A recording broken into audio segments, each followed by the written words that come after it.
Hello everyone, welcome back to the Winter Challenge. For those of you who haven't been following along, the Winter Challenge is where I go out and fly every day that is over 40 degrees because when it's below 40 degrees, my fingers start to freeze.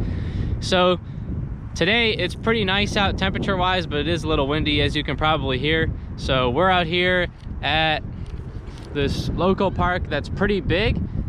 In the summertime, it's usually really crowded, but since it's winter, there's not too many people around, so I'm gonna try not to hit too many children today. If you like the video, please make sure you give it a like, and if you enjoy this kind of content, please consider getting subscribed. It helps me out a lot. So enjoy the flight, and thanks for watching.